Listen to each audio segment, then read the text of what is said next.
yuvanib 401 zapas xodini yuryaptimi, yurmayaptimi? Yaxshi savol. Buni tekshirib ko'rmaganmiz. Bitta tekshirib ko'ramiz.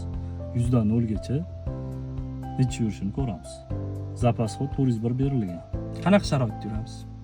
Eng ekonomik haydaymiz. Chunki bizda 401 yuradimi yo'qmi, shuni bilmoqchimiz. Bitta tekshirib olamiz tabloni. 401 100 3943 kilometr yurgan.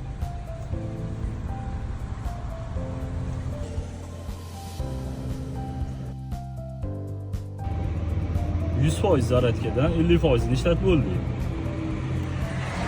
50% zaryadka yana teng yarmi.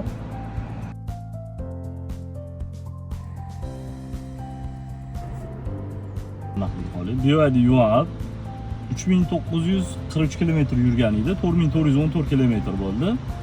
471 kilometr yurdi. 70 kilometr ortiqcha yuraverdi. O'zining normasidan 401 dan 100 ga 709 kilovat расход bilan yurdi. Ekoda Larger funksiyasini yoqib qo'yildi. Bu o'zini o'zi zaryadlaydigan funksiyani yoqildi. Bo'ldi. 471 kilometr yurdi общий.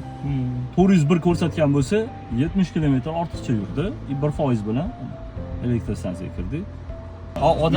Odamlarda tabiiyki savol tug'iladi. Yuvanib, mana shu 95 ot kuchli 471 kilometr sandek yura oladimi odam? Yura olmaydi.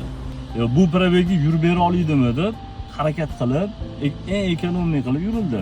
35, 40, 45, 50 tezlikda yurildi. Qo'zg'alayotganda ham juda sekin qo'zg'aldi. Orqada bu shahar sharoiti to'g'ri kelmaydi.